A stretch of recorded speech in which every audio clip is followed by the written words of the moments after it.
Дорогие друзья, вы на канале у Натальи Соболев в Израиле. Мы находимся в Иерусалиме, и сегодня мы посетим Стену Плача. Я расскажу, почему ее так называют. Посмотрите, пожалуйста, открывается вид на город Иерусалим. В этом месте выращивали оливковые деревья, и поэтому называется гора Масличная. Масличная гора, которую еще называют Елеонской, имеет большое количество церквей и храмов. Именно поэтому здесь можно увидеть большое скопление паломников со всего мира.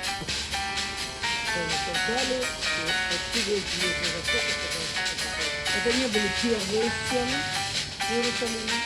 Это практически третьи стены. Есть в Восточном Иерусалиме такие кусочки археологические.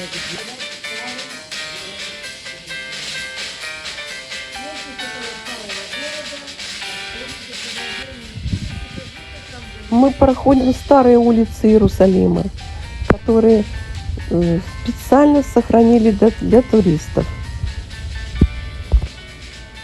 К вечеру погода изменилась, немножко стало прохладно, но мы все в курточках, так что мы все готовы дальше продолжать экскурсию.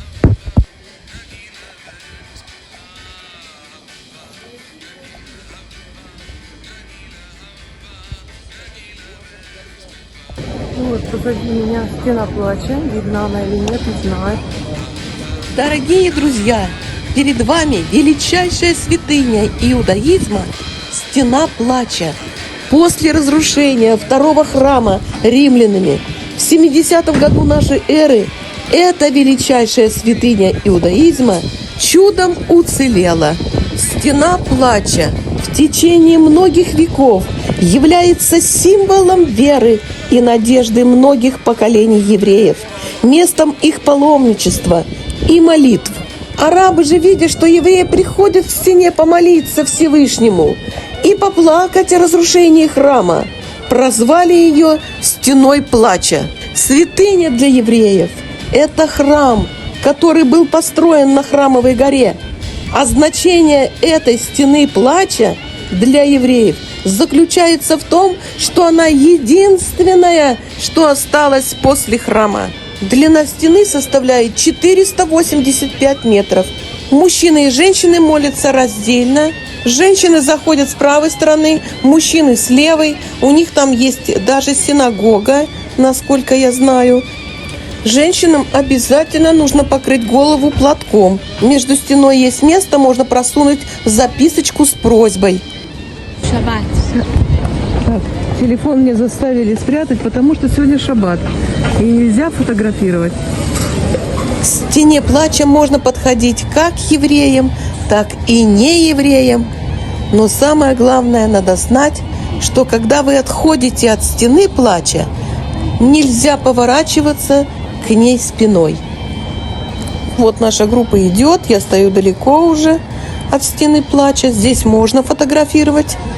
А сейчас, внимание, самая большая мезуза находится здесь. Мезузу обычно прибивают на косяк двери, там находятся молитвы. Евреи подходят, прикасаются рукой к мезузе и целуют руку. Это как благословение.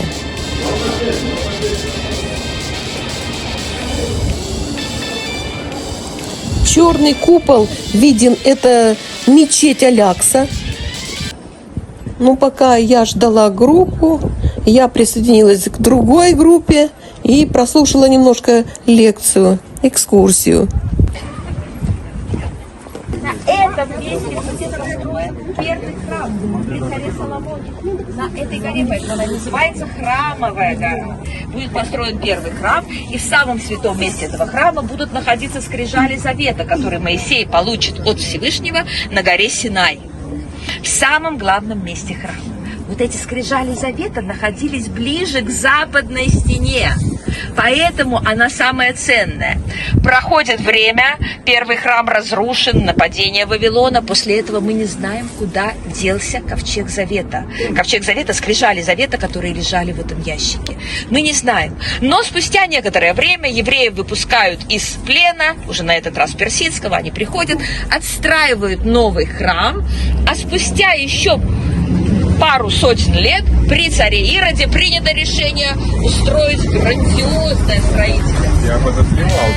Ковчег Завета не нашли, вы слышали, и скрижали вот эти пропали, неизвестно, где они сейчас. Черный купол – это мечеть Алякса. Именно на этом месте стоял храм для евреев. Дорогие друзья и зрители моего канала, на этом наша экскурсия заканчивается. Мы посмотрели «Стену плача». Я не прощаюсь с вами, а говорю вам до новой встречи.